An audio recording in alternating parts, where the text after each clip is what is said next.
Majid. I'm the director of the Center for Global Humanities. We've been operating this center for 7 years. This is our 8th year. We've always had interesting speakers, and all our events are free and open to the public. We also have nice receptions, as you may have experienced tonight. And so I hope you keep joining us for other events that are coming up soon. I need to acknowledge the president of the University of New England, Danielle Rippich. She's been very critical in establishing this center and other centers at the University of New England. And you may have heard a lot about her in the news. She's done a lot for the university. So thank you, Danielle.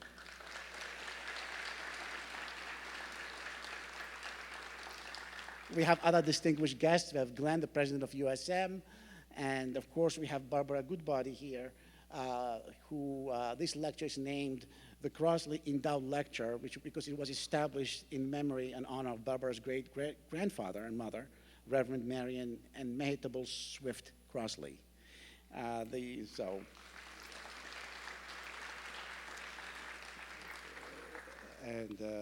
So there's a lot more information, but I'll spare you the details. This lecture would not have been possible, really would not. It's not actually my doing. It's Liz Bennett's initiative. She persisted in getting him to speak importantly. The speaker, James is an incredibly busy man. He's a very busy, she was relentless, and she finally got him to this stage. So it is because of Liz Bennett that we have James Doty here today.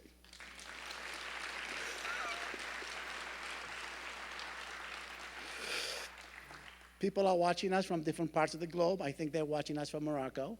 They're watching us from France and maybe Spain. I'm not sure. And if they are, bonsoir, thank you, welcome, marhaba, and maybe other parts of the United States. This lecture is live streamed, so people could watch us from anywhere and ask questions and send a question through either Twitter or email for us to ask the speaker. So it is really a global event, even though we may be located in Westbrook. So James Doty is an MD. He's a professor in the neurosurgery department at Stanford University School of Medicine and the founder and director of the Stanford Center for Compassion and Altruism Research and Education, CCAREO, CARE, of which His Holiness the Dalai Lama is a founding benefactor. He obtained his undergraduate degree from the University of California at Irvine and medical degree from Tulane University. Dr. Doty completed his neurosurgical residency at Walter Reed Army Medical Center in Washington, D.C. He served 9 years on active duty service in the U.S. Army. For the last several years, his interest has focused on understanding the neural basis of compassion and altruism. He collaborates with a number of scientists in a variety of disciplines, including neuroscience and psychology at Stanford and multiple universities throughout the world. He has published a variety of articles in the scientific and lay press regarding compassion and altruism. He is a senior editor of the forthcoming Handbook of Compassion Science being published by Oxford University Press. As a philanthropist, Dr. Doty has supported health clinics throughout the world and groundbreaking neuroscience research at multiple universities. He has endowed chairs at Stanford University and the chair for the Dean of Tulane Medical School, his alma mater. He also has created scholarships for medical students who dedicate their lives to the service of those from disadvantaged backgrounds. He is the New York Times best-selling author of Into the Magic Shop, which many of you now own, which is now translated into 21 languages. Dr. Doty just received the Independent Publishers Living Now Gold Medal for Best Memoir of 2016. So please help me welcome Dr. Doty to the podium.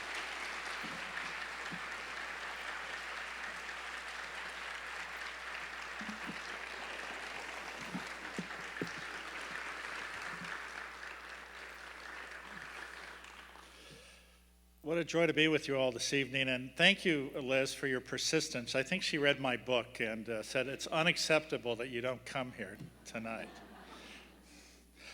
And also to everyone in the rest of the world who are listening, what's wonderful about this is that by streaming things like this to others throughout the world, we all recognize that we're really one part of one universal family. And it's that recognition of our oneness and that our home isn't just, let's say, here in Westbrook, but really our home is Earth. And that recognition ultimately is going to be what allows our species to survive. To give you a little of my own background before I start on other things, for those of you read, how many people have read the book? Oh, a lot of people, wow. Well, thank you. And for you who haven't, go buy it right now.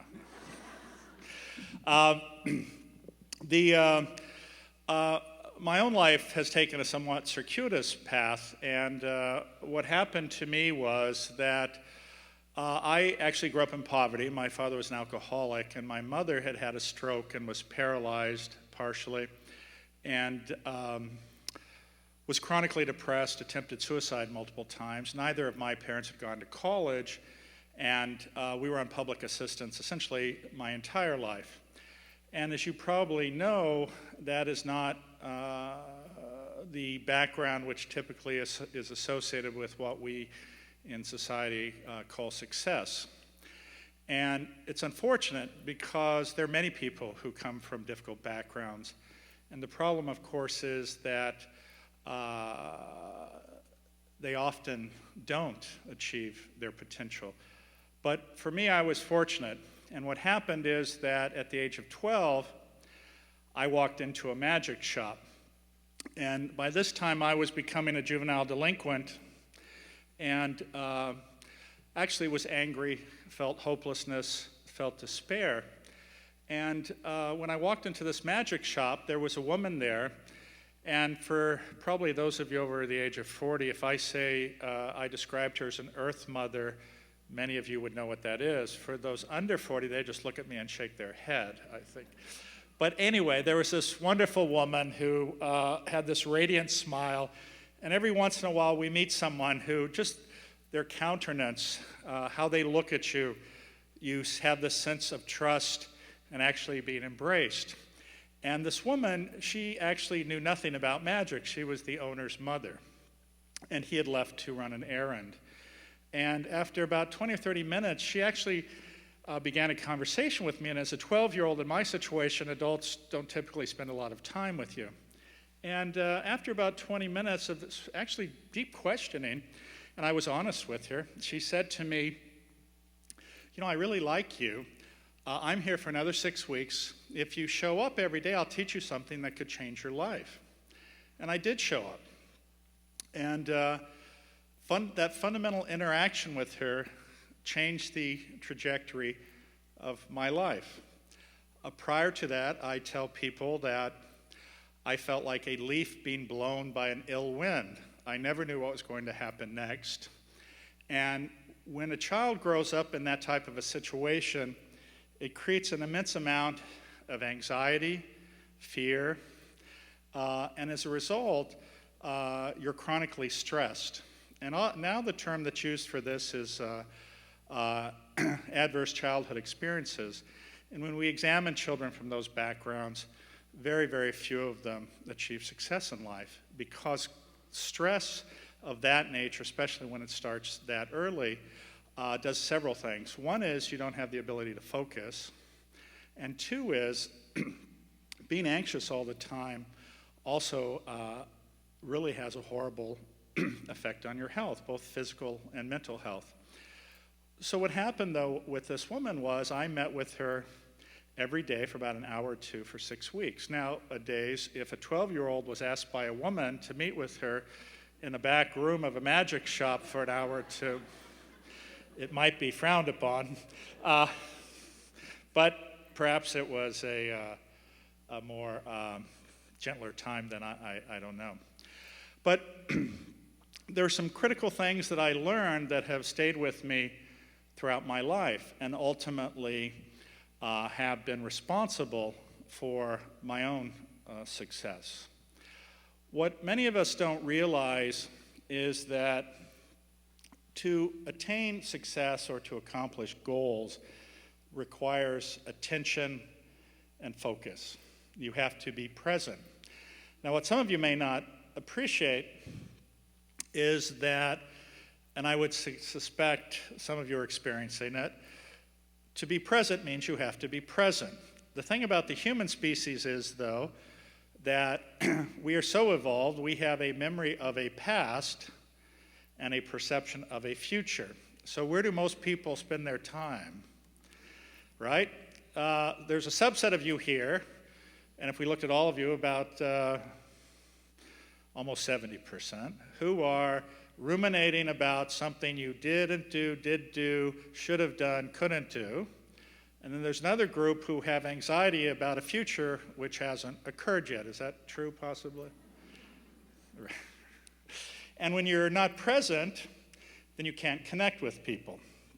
So in this book, I describe these 4 tricks that Ruth taught me, and that was really one of the first ones.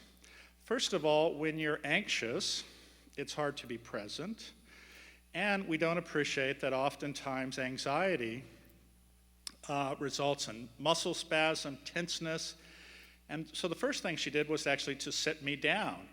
And to sit a 12-year-old in general down, to sit a 12-year-old like me down and have him sit still was incredibly difficult. But ultimately I accomplished that task, and I was able to sit with myself, and actually then she taught me how to focus.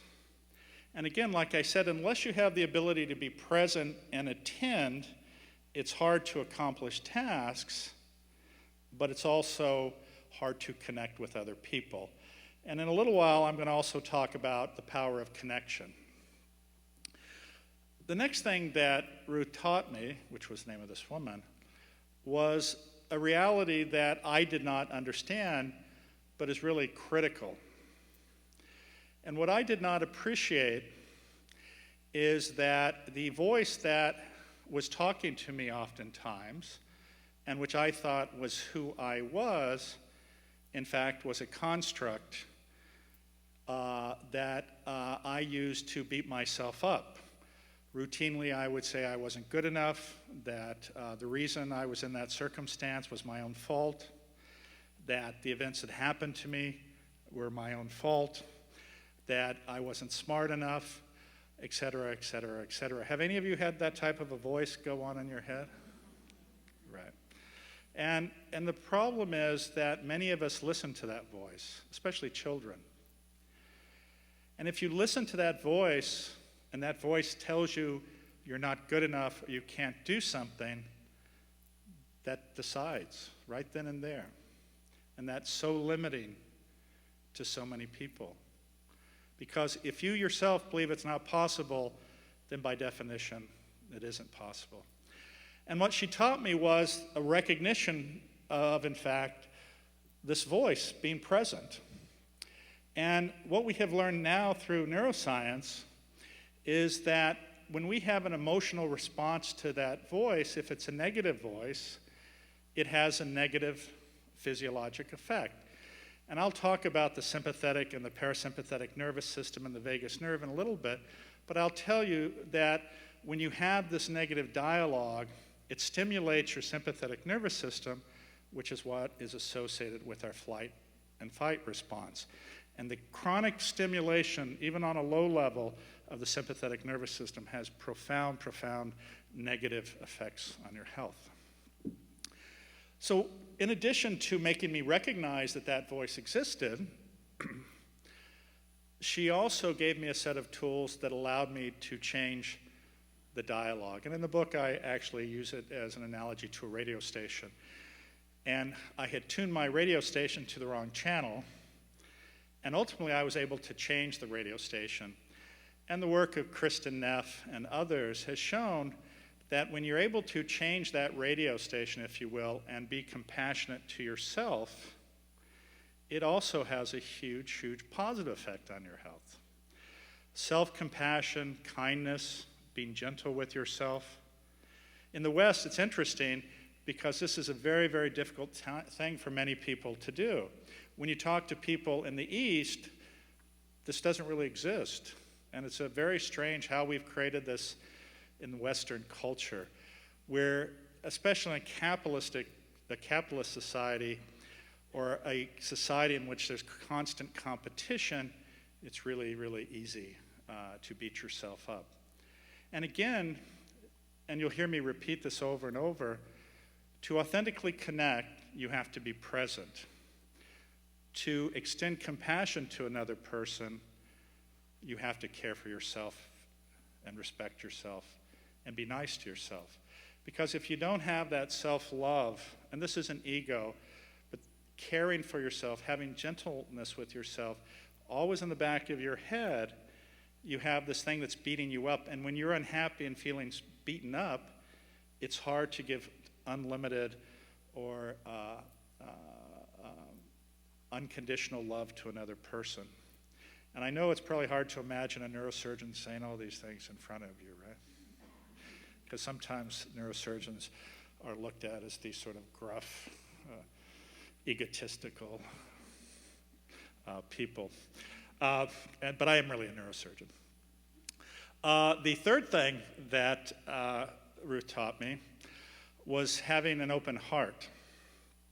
And if you notice, these things are going in progression because you cannot have an open heart without loving yourself.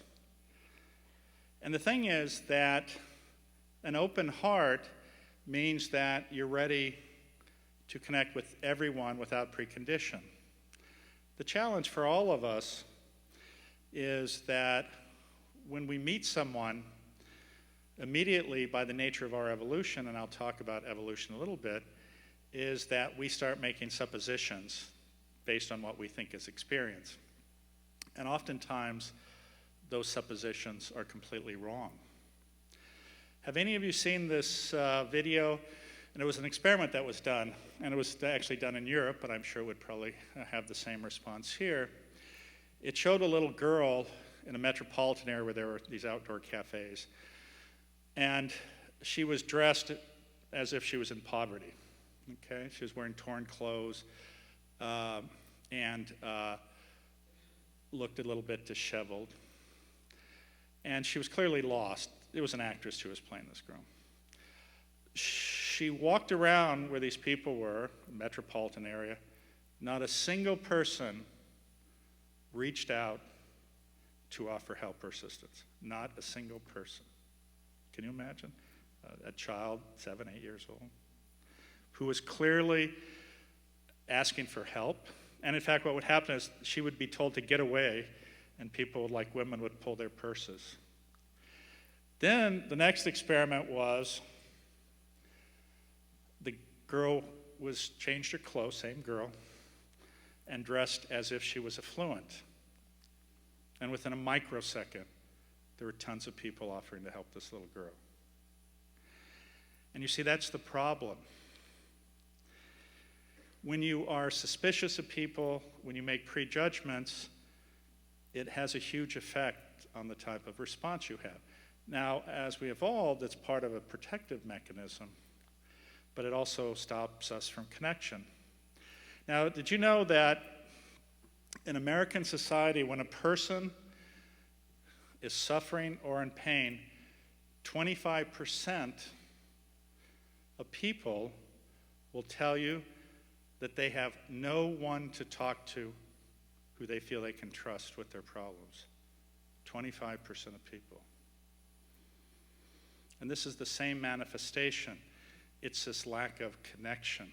And I'll tell you how important connection is. And the problem, in part, have any of you heard of what are called blue zones?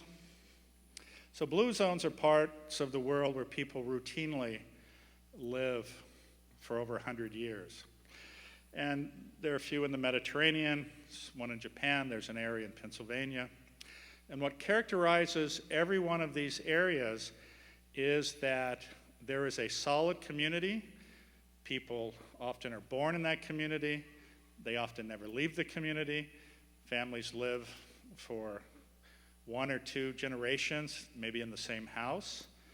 Everyone knows you from the time you were born, running around naked, to oftentimes until you die. And what does that give you? That gives you connection. You see, when you grow up in a place where everyone knows everything about you, the good about you, the bad about you, yet still loves you and embraces you, and in fact also helps you become a better person by guiding you or giving behavior to model. And that's why those people live to be over 100, because our very nature is such as a species that our physiology works its best when we have connection and when we are loved. The last thing that Ruth taught me was what I call clarity of intention. One of the things many people don't appreciate is that having a goal and saying, well, I want to do this, that's great, but people who achieve their goals have clarity of intention, and they utilize that every day. They repeat what that goal is, they visualize that goal, and that goal results in them being present every day to achieve it, and it results in that vision, which oftentimes starts out as a blur, to crystallize, become clear. And that's not to say, because when I talk to people about this, they'll say, well, geez, you mean you can just go from point A to point B in a straight line, and it just magically works out when you repeat it over and you visualize it? And no, that's not the case actually at all. What happens oftentimes is that, like so many things in life, things don't happen in a straight line. They don't happen directly. You have hills and valleys and detours and starts and stops. But I would suggest to you, more likely than not, your ability to manifest an intention is much more likely to occur in those circumstances. And my own life certainly is an example of that. It's interesting, when I went to college, and I'll tell you two other quick stories, and I'm going to start talking about some neuroscience here. And this is in the book. I had a very difficult time in college. In fact, actually, I didn't even know how to apply to college. And this is the problem with kids growing up in poverty. My counselors assumed I was going to technical school at best. And again, this is making an assumption about somebody. But I had been so impressed by a doctor who visited my fourth grade class that I decided to be a doctor, but I had no role models or even knowledge of how to apply to college. And the way I applied to college was as follows. I was in a science class, and not by accident, I was sitting next to a very pretty girl. And she was filling out an application. And I looked over at her and I asked her what she was doing. She said, I'm filling out my college application. And I said, oh, really? And she said, yeah, the deadline's at the end of the week.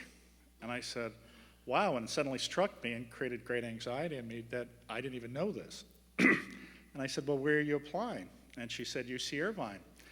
And then she looked at me and she said, where are you applying? And I said, UC Irvine. And she said, well, I have an extra application. And that is the only college I applied to. And it's the only one I was accepted to. Now, the interesting thing is I went to college, and again, I had no clue. And I had to leave multiple times and to take care of, as an example, getting my father out of jail, or attending to my mother who was in the hospital after another attempted suicide. And again, it's not only just the leaving, but it's all the stuff associated with that. So when it came time to apply to med school, at that time, the average GPA to get into med school was a 3.79. And my GPA was a 2.53. And also at that time in my college, it was a requirement that you actually go to a pre-med committee and get a letter of recommendation. And without that, you couldn't apply to med school. So I went and I saw the secretary, and she said, I'm not going to give you an appointment. I said, why? She said, and she looked at me, because it's a waste of everyone's time. Okay. Who has the right to tell you that? Exactly. But you see, people listen to that.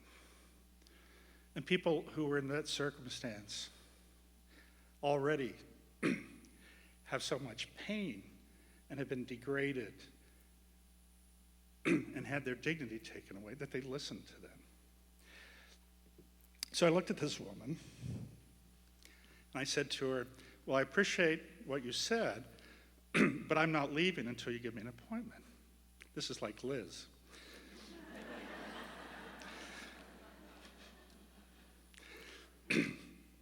And I said, if you need to call security, that's fine, but I will not leave until you give me that appointment. So she said, okay. So she gave me the appointment.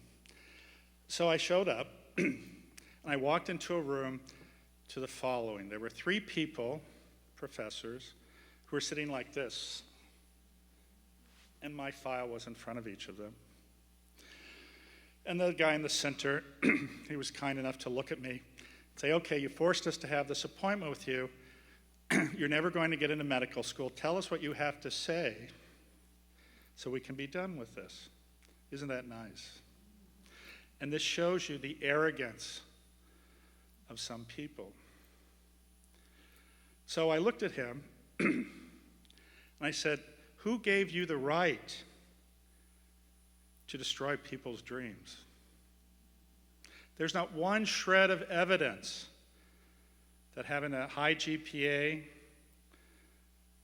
having a high Meds-Cat score makes you a better doctor. And in fact, from my own personal experience, some of the biggest assholes I know are those people. You see, because they're competing in a race that has nothing to do necessarily with being a doctor. If you have an above level of intelligence, I can assure you that you can be a good doctor. Anyway, I called them on this and I said, I refuse to let you take away my dignity. Because you see, people take the easy way out by picking a number. That number is not you. Again, that number is an artificial construct to make a judgment about you. So I force them to look at me as a human being. And you see, when another human being is forced to see another as a human being, they can't hurt you, you see, because they recognize you're connected. But until you force them, oftentimes, it's simple for them to judge you. So, at the end of our conversation, which I seem to have dominated, they were all crying, actually. And I got the highest letter you could get of recommendation. So, as I was leaving, the secretary, she said, you know, I think this might be a benefit to you. And she handed me a brochure, and it was a brochure to Tulane and medical school, and it was a summer enrichment program for socioeconomically disadvantaged students and minority students. But the deadline has passed. So the secretary looked at me and she says, I pointed that out to her, and she said, I don't think that'll stop you.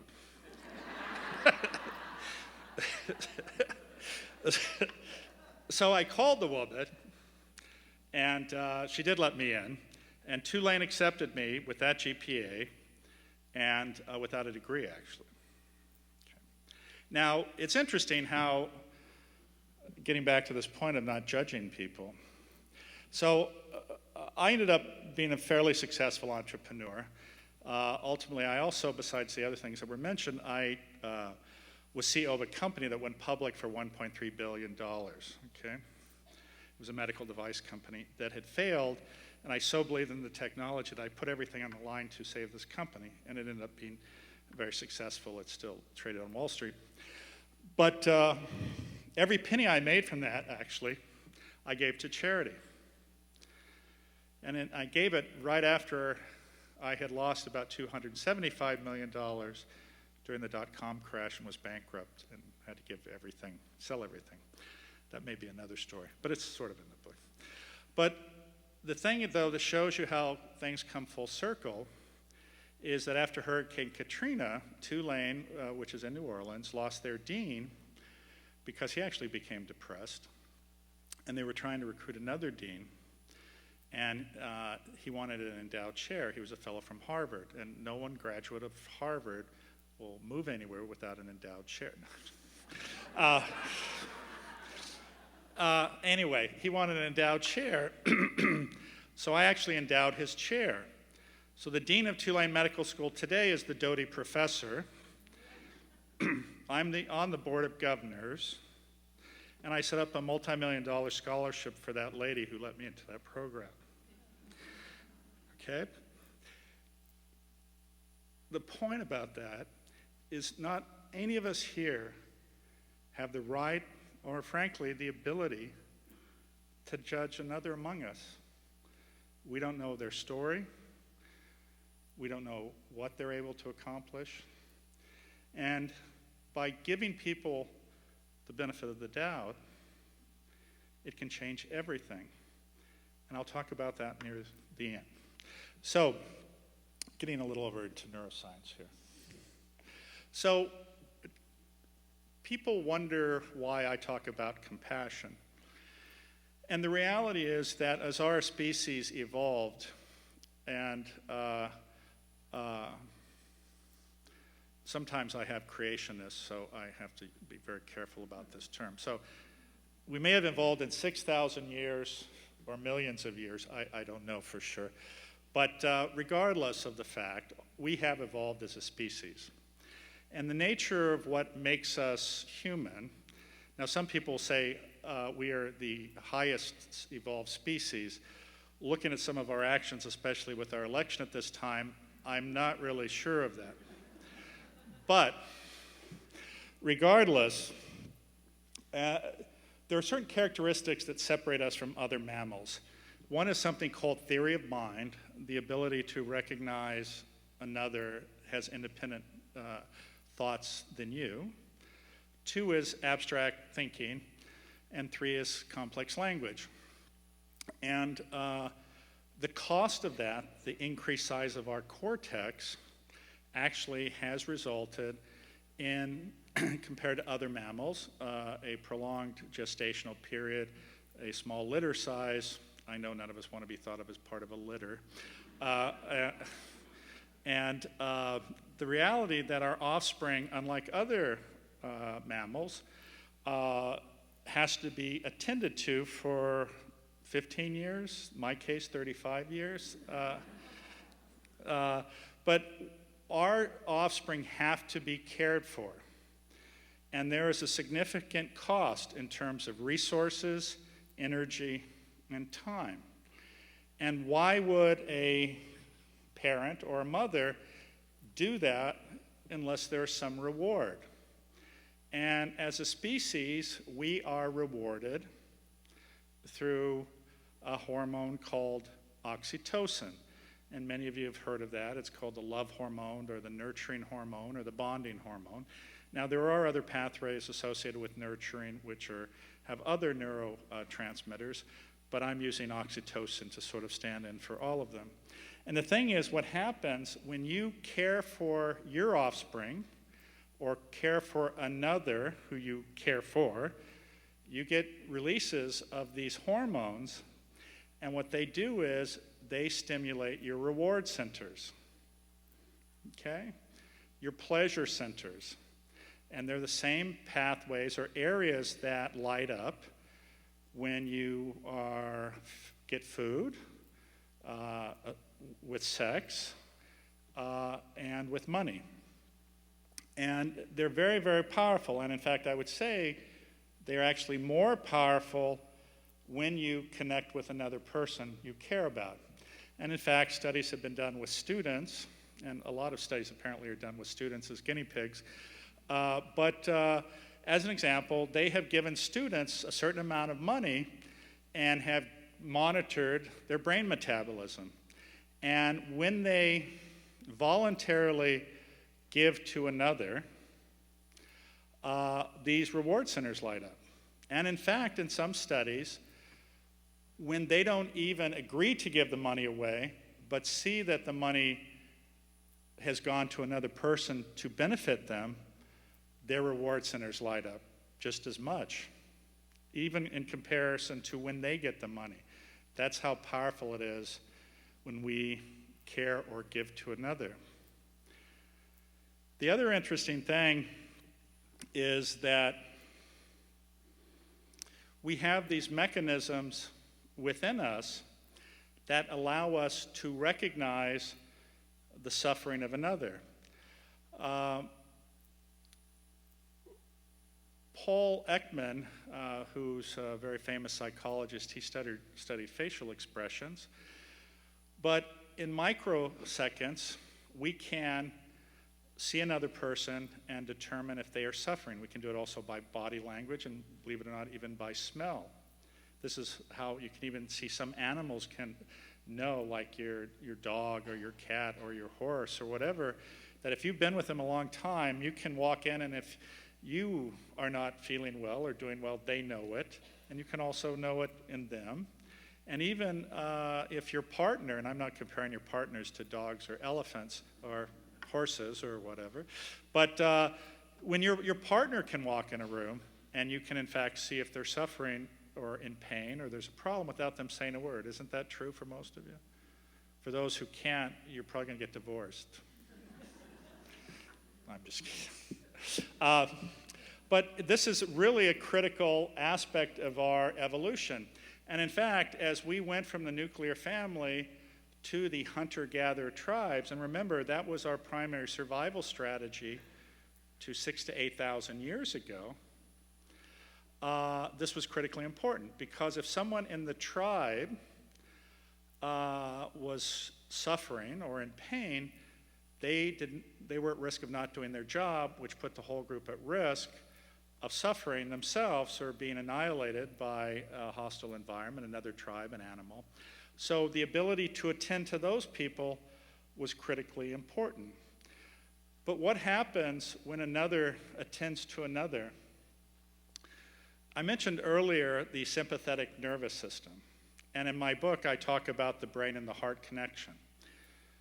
Part of our autonomic nervous system, which arises from our brainstem and is modulated in great part through our vagus nerve, it has two parts: the sympathetic nervous system and the parasympathetic nervous system.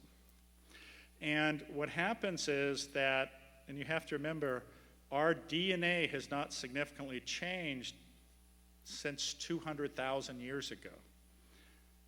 Okay, so we fundamentally, we could be put back on the savannah in Africa and we would be the same as if they were put here, okay?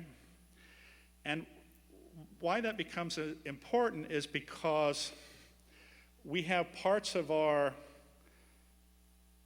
evolution that have stayed with us that oftentimes don't benefit us. You see, on the savannah in Africa, you went to sleep when it was dark. You worried about three things: food, shelter. Can anybody tell me that? No. Reproduction. And that was about it. And you would be attuned, though, to threat. And if you saw a threat, let's say you recognized a pattern like the grass was moving and this represented a lion, your sympathetic nervous system or your flight or fight response would be engaged, and your heart rate would increase because you'd have the release of epinephrine and norepinephrine. Your cortisol would be released, which is a stress hormone. It has an effect throughout your body. Your blood vessels would constrict in your gastrointestinal tract to divert blood to your skeletal muscle. Your pupils would dilate, and then you would start running. And if you made it to the tree, you survived, and you went right back to your baseline. And if you didn't, it didn't really matter. And the problem is, though, that the other aspect, which is the parasympathetic nervous system, this is the part that relaxes you, makes you feel calm, makes you feel connected, relaxes your sphincters, sends juices to your gastrointestinal tract. This system is shut down in that circumstance. But what's happened as we stopped evolving 200,000 years ago is that same system is at play. And in modern society, where we have extended hours, where we have events that are occurring all around us, like your cell phone's vibrating, you have to be somewhere tomorrow, you're under a deadline to get something done. What that does is it has a huge, huge negative effect because it shifts your parasympathetic nervous system, which is sort of how your physiology is designed to function, and when everything functions at its best, shifts it over to the sympathetic nervous system. And what happens when that's engaged? You have the chronic release of these hormones. It has a very deleterious effect on cardiac function. And in fact, the greatest cause of sudden cardiac death is associated with people who are chronically stressed. When your sympathetic nervous system is engaged, your blood pressure is elevated. It also has just a generally negative effect on your vascular system. It negatively affects your immune system. And at the end of the day, it affects your longevity. So this is part of the problem. We have an epidemic in modern society of what? Anxiety, stress, depression.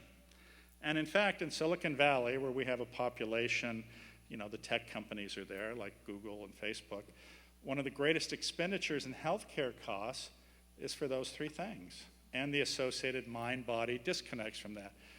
Gastrointestinal problems, chronic stomach ache, chronic headache, chronic backache.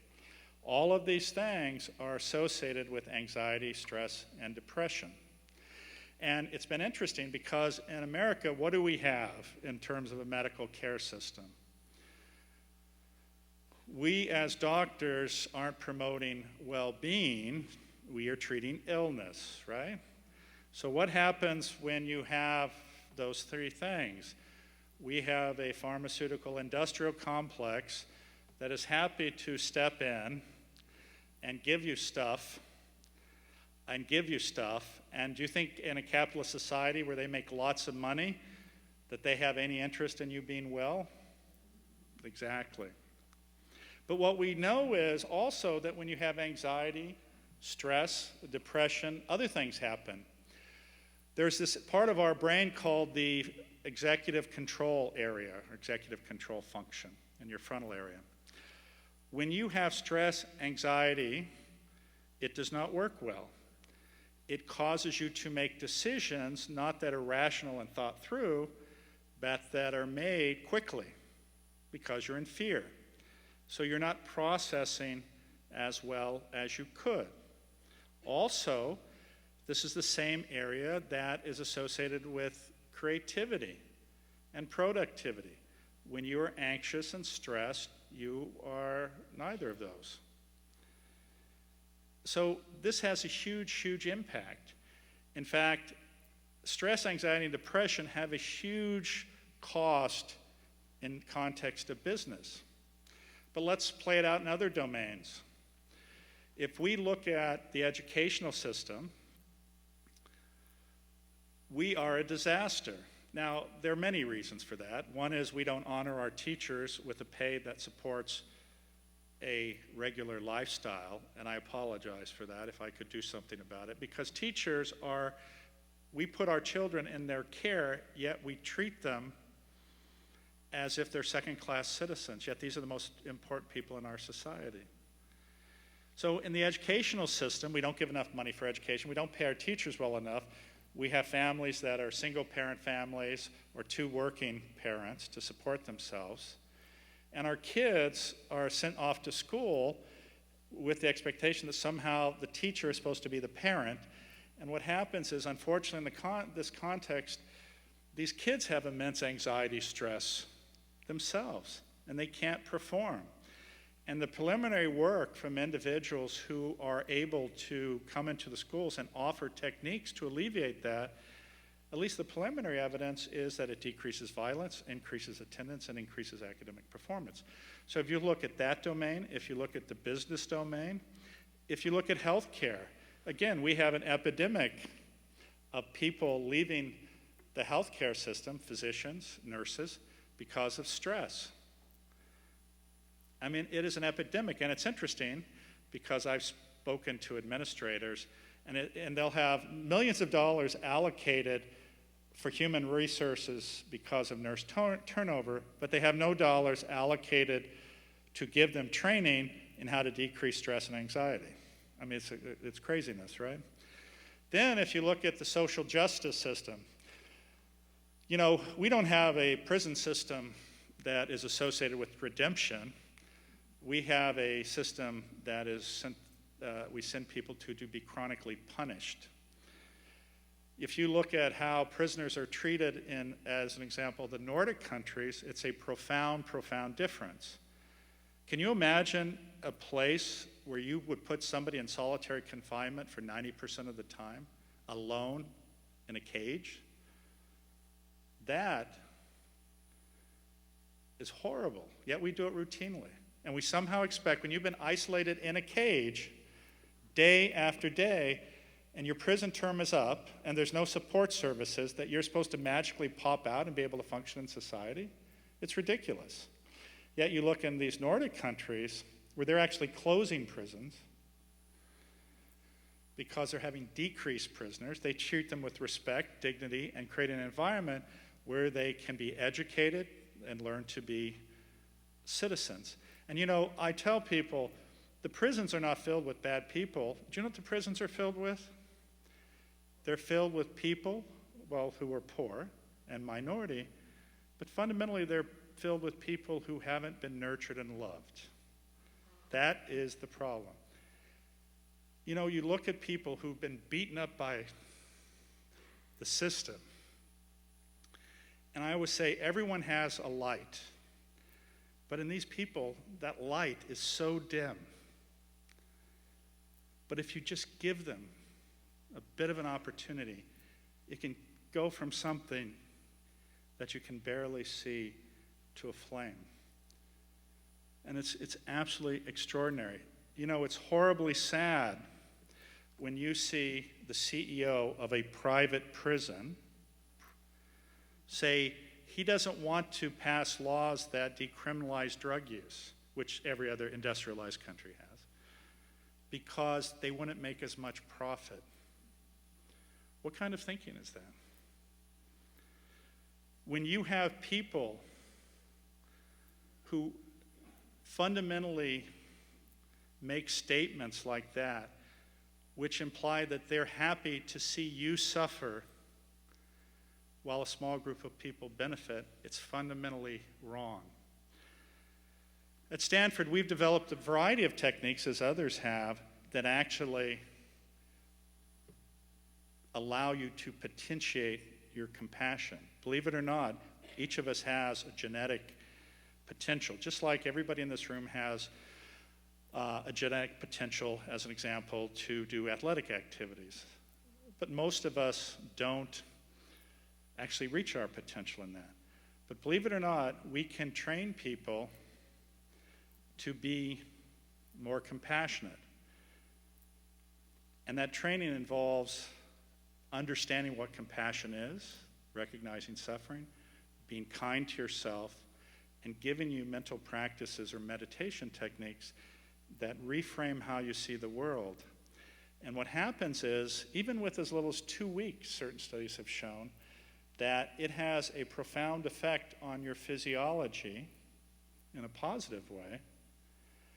And I will assure you, having talked to the partners of people who've taken these courses, people who've taken these courses have interacted with, it also has a profound effect on everyone around them. And this is the gift that each of us can give people, is when we learn to be compassionate, when we learn to care for others, when we have self-awareness about our own biases, amazing things happen. We know that when people see another person doing a compassionate or kind act, it affects everyone around them, and they are much more likely to do a kind act. You know, I tell people from my own circumstance, after my time with this woman, Ruth, fundamentally, my own circumstances did not change one iota. My life, before I walked in that magic shop, was the exact same as when I walked in. But what changed was how I looked at the world. And I will assure you that when you look at the world in a different lens, the world looks at you in a different way. And my success, every bit of my success, is a result of the kindness of other people. And what people forget sometimes is they'll sit there and they'll say, well, I'm not an important person, I don't have any power, I don't have any money. But every one of us, even if it's just a hello, has the ability to change another person's life every day. You know, it's interesting. I went to a coffee shop a few years ago, and I brought my son, who was about 10 at the time. And the barista was this young lady, and I had been going there for a while, and I would always say hello to her, but I was with my son. And she said hello, and I introduced my son. She says, I have a 9-year-old daughter. I said, oh, that's wonderful. Where is she? She says, well, my mother's taking care of her. I said, oh. And then she found out I was a doctor. And she said, I wanted to be a doctor. I said, really? I said, what happened? She said, well, I got pregnant in college. And I didn't want to have an abortion, so I decided to drop out and take care of my baby. I said, well, that's wonderful. She said, but I really want to go to med school. And she said, I've been working and trying to go to college. And she says, I've applied twice now and I haven't gotten in. I said, really? I said, well, why don't I help you? So I ended up looking over her application, helping her with a few things, making some recommendations to her, and she's now graduated, or about to graduate from medical school. Okay. Now, I don't say that to say anything about me, but the entire time it took me to help her was a few hours, but it changed her life profoundly. And you see, that's what we forget sometimes. We think that a little interaction is meaningless, but in the right circumstance, it can be profound. And fundamentally, that's my own story. So I want to thank you all. And if there are any questions, I'm happy to answer them for you. Thank you.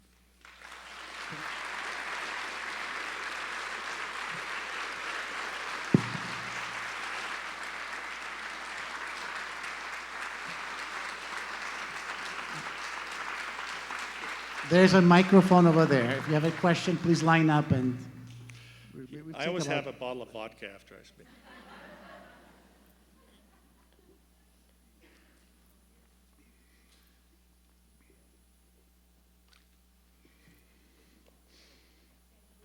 Wow, you get to come up on the stage. We'll have to give you a hug if you can.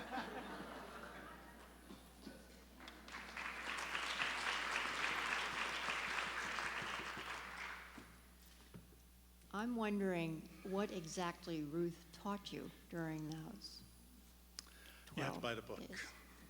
I will, but actually, it's interesting because this was in 1968, and we didn't know about mindfulness. We didn't know about meditation. At least it certainly was not common knowledge, and we didn't even know about neuroplasticity. But what she taught me was in part a mindfulness practice combined with a compassion practice. And now we've done a lot of scientific work, seeing how that affects your mental state and your brain. But it's really quite profound. And in fact, that's what's integrated, into our compassion cultivation training, which we have at Stanford and give in other parts of the world. In the book, it's called Ruth's 4 Tricks. And actually, I list them very specifically. And many people have sent me emails saying that they really can follow that and understand it.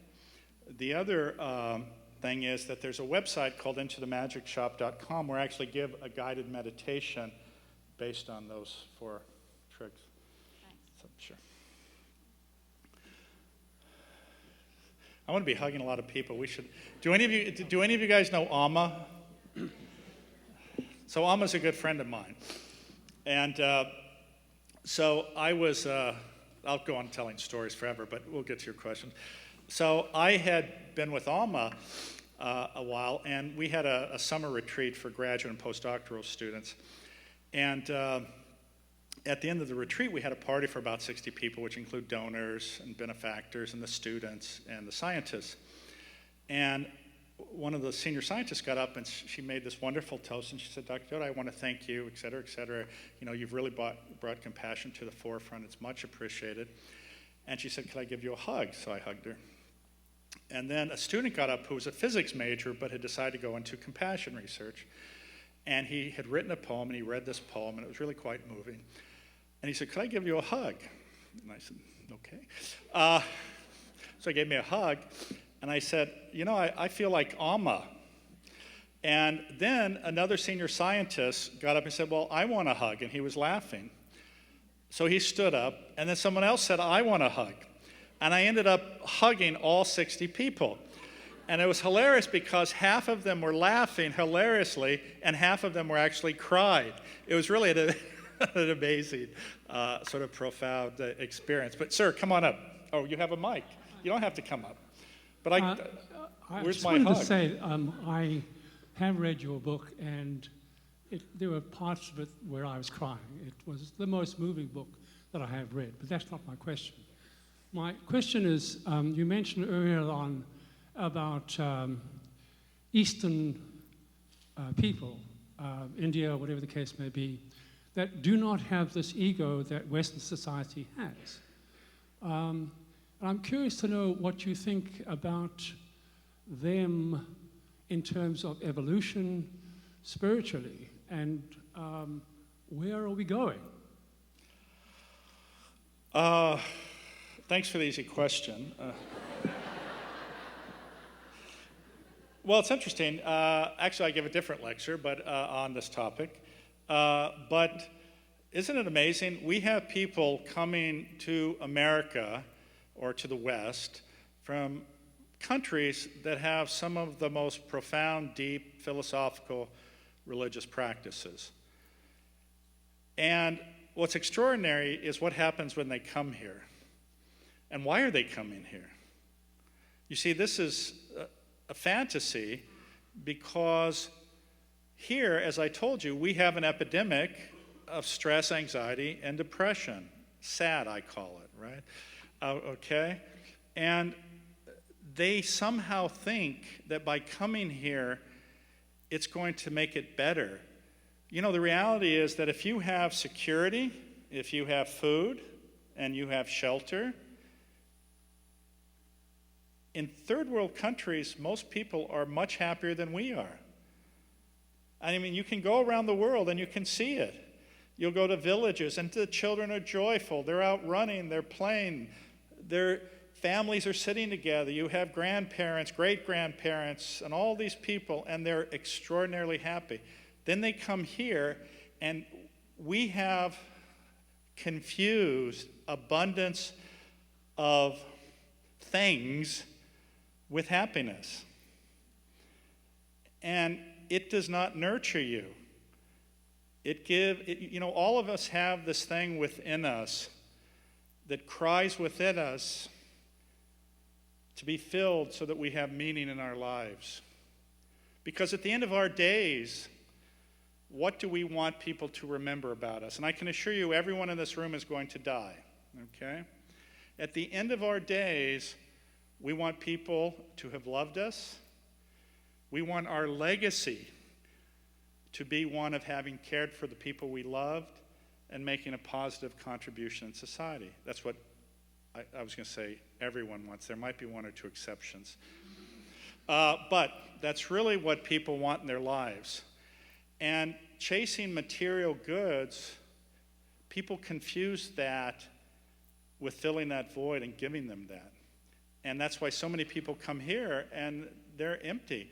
You know, in the book, what I talk about is, you know, I became extraordinarily successful by society's terms. You know, I remember at one time I had 5 cars in the garage. I had a Ferrari, I had a Porsche, I had a Mercedes, I had a Range Rover, I had a BMW. I had this 8,000 square foot house overlooking the ocean. And I had gotten divorced, and I was dating very attractive women. And I woke up one morning after this young lady had left,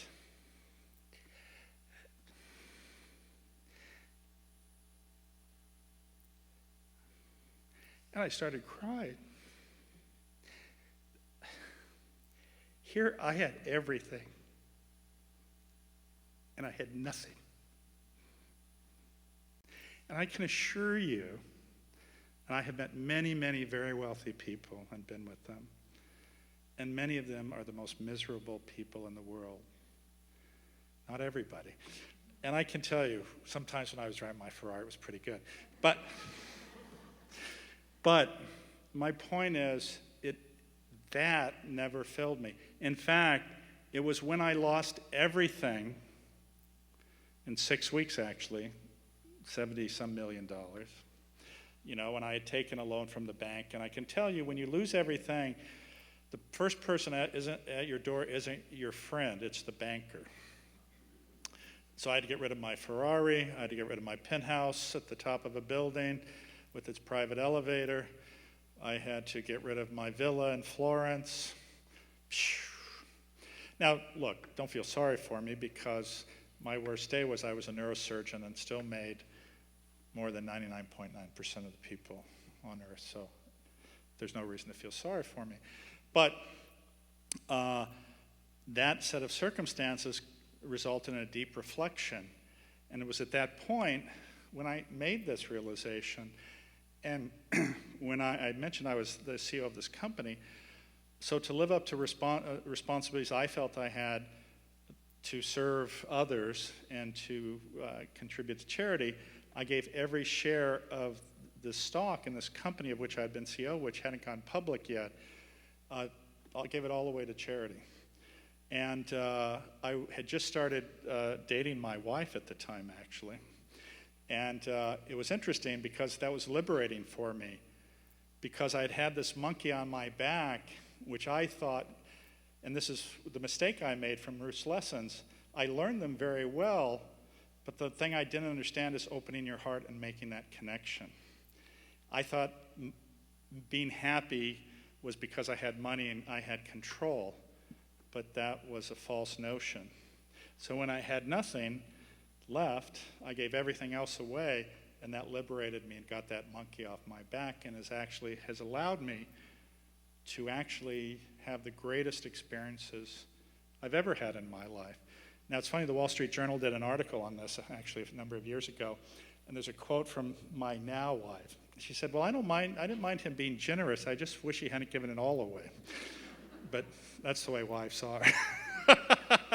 Are there any other questions? Oh, yes. Yes.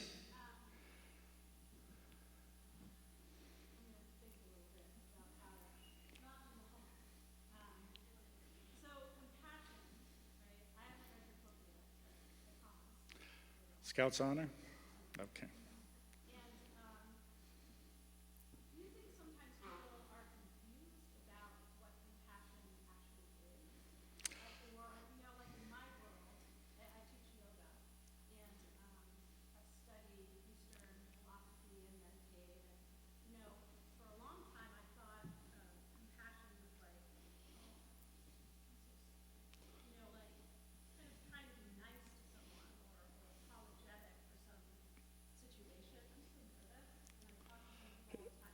Why don't you take this mic, young lady? Thank you. So I'm giving you lack of nervousness. Pardon? Everyone wish her lack of nervousness. Thank you. We all love you. But every single time, like, I have to, like, get up to speak. It's just so that you all know that happens. But anyway, so I'm curious about, like, the actual, not necessarily definition of compassion. You know, there's a Buddhist monk who says there's a distinction between idiot compassion and actual compassion that we have for people. And sometimes, you know, being in an industry where you kind of see it all, see people falling apart and, crashing and burning. Like, people come to a yoga studio not because they're feeling great. Like, I always feel great. Pardon? I always feel great. Well, for the most... But I'm just there to pick up my wife. Well, that's a distinction, right? So, but I'm just pointing out that No, you're that right. I thought that they would be coming because they had already found an answer, Sure. but they actually weren't. They didn't have an answer, and so it was a journey to kind of get through how to really listen to people and like what you were talking about, like being present. Sometimes the best way is to not say anything. Perhaps. Well, I think you raise a good point. People oftentimes, number one, you talk to people about compassion. I talk to some potential donors about compassion, and first of all, they think it's soft and squishy, and it's really not that important. But as I described to you today, that is fundamentally the most important thing we do every day. Okay? The other thing is there's a difference between sympathy, pity, and compassion. When you're being compassionate, you're not looking down at somebody. Okay? To be compassionate, you have to be able to look them eye to eye and be an equal. That's true compassion. And you have to be able to sit with them. And sometimes, as you said, simply being present with them is enough. Pity is taking a position of superiority, okay, and looking down on them, okay. So, but you're right. People go to things like yoga. They go to mindfulness things. In some ways, all of us are broken, and we're trying to find a way to help us mend. I tell people that as humans, all of us sustain wounds of the heart, okay? And for most of us, those wounds are superficial and they heal quickly. But for a lot of people, they have very deep wounds that cause them pains throughout their life. And trying to find solutions that allow them to truly heal can be very, very difficult. But I would tell you, though, that what we look as external problems in our society, they're not external. These are problems of wounds of the heart. Yes, ma'am. Yes, hello. My name's Jan Froelich, and I teach in the occupational therapy program. And something we've been piloting is having our students exchange listening with one another, and we call them listening partnerships. And we did a little study, and we compared students who actually just were introduced a little bit to listening partnerships and students who actually listened every week in class to each other, exchanged 2 minutes each way, 3 minutes each way. And the students who actually exchanged the listening on an ongoing basis scored themselves higher on compassion as a result of that practice. And I'd love to hear you talk a little bit about the importance of listening. Oh, absolutely. In fact, development of do any of you know compassion. Thich Nhat Hanh? Yeah, I've had the pleasure of spending some time with him. But that's another story. He talks about compassionate listening, and listening is very important. What stops us from listening? I talked about these blue zones a little bit, and I talked about the disconnect in our society, anxiety, stress, and depression. Part of the problem is that the way we live as a society, by its very nature, creates stress. How many of you people live in proximity to your parents? Right? How many don't want to live in proximity? That might be another story. But how many live next to your siblings? Right? Well, the thing, though, is that's the problem. Because many of us are on the move. We take jobs that are far afield from where we grew up. And in fact, even growing up, many of us have lived in multiple places. And the problem is that if you've grown up in the same place your whole life, you don't have to put on any pretenses, do you? Everybody knows everything about you. They saw your diaper being changed when you were a kid and all of these other things. So you don't have anything to hide. But when you're in a place where you don't know people, what happens? You don't feel you can trust them. You don't know what their agenda is. You don't know what the situation is. So what happens? When you meet somebody, you create a projection of how you want them to see you. right? So I'm sitting in front of you here, and I'm the neurosurgeon or the head of this, but in fact, I cry sometimes, and sometimes I don't flush the toilet, right? Okay? And my wife gets pissed at me.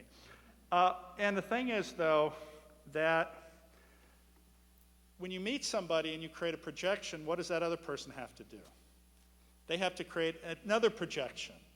Yet the projection is not truly you. And when there's a projection, you cannot truly communicate. And then this separates. And in fact, people who have, as an example, worked together for years, maybe even been in the next cubicle, they'll say, yeah, I know Mary. And then you say, well, what do you know about Mary? Did you know her husband had cancer last year? And they go, no. Did you know one of her children has a significant illness? No. Because people are afraid that if they show weakness, if they have a problem, they're not going to be accepted or loved. And in fact, when I give talks, if my voice breaks or I break down, everyone breaks down, right? Because I have given you permission to be open, okay? And it's our job to give everyone permission to be open. And this is what I was talking about, having an open heart to others. You see, when you create this projection, then the person senses it's a projection, and they're not being open and honest. Yet, if you show them, in fact, that you have an open heart and you're just accepting and you're listening and you're being present, then that allows them to truly communicate. People ask me, geez, what's it like to spend time with the Dalai Lama? Or what's it like to spend time with Thich Nhat Hanh or Amma? And I've had the joy and the privilege of spending a fair amount of time with these individuals. And I'll tell you a couple of things. One is, as I say in the book, I'm an atheist. I have zero belief in anything. And people say to me, well, why do these spiritual leaders embrace you? Because I'm not trying to prove anything.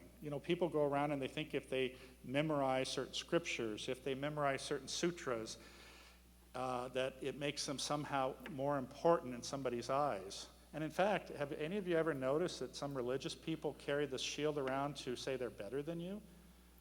That's not being truly spiritual or practicing your religion. So when I meet these people, I will tell you these people have the ability in a microsecond to tell if you're inauthentic, to tell if you have your ego involved. And if you have neither, they immediately embrace you.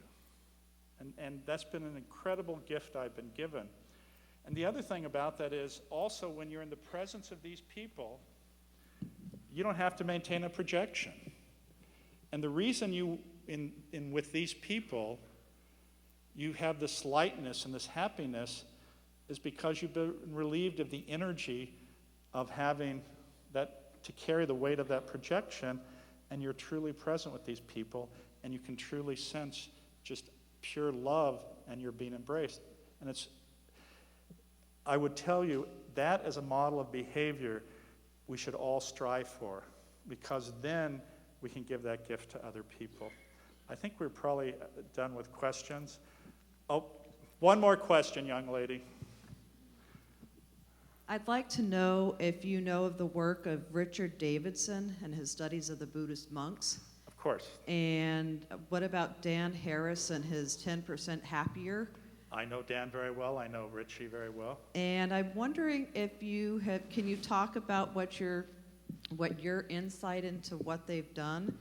And also I'm wondering if you've heard of the Insight Timer application. No. It is an application that you can download, and you can join different groups and discuss various issues like you're talking about. And they did a meditation for world peace yesterday and the day before. And it's INSIGHTTIMER. And their whole endeavor is to try to elevate the energies of our planet. And it's a really beautiful thing to help bring the global meditation community together. And it's a real treasure for me. Oh, wonderful. So to answer your question, if there was a question or make a comment maybe, So many of you may not appreciate 9/21 was International Peace Day. And actually there's a thing called the Compassion Games, which goes from 9/11 to 9/21, and which actually, I led a team in Silicon Valley, but it's to do volunteerism and to be of service to others. But of course, that begs the question, every day you should be of service to others, right? But in terms of Richie's work with the Buddhist monks and Dan Harris's, I would tell you that, and I have this discussion sometimes, mindfulness is a technique which allows you to have, gain attention, and it also allows you not to respond to that dialogue, but that's about as far as it goes. Now, I've had many conversations with John Kabat-Zinn, who's a dear friend as well,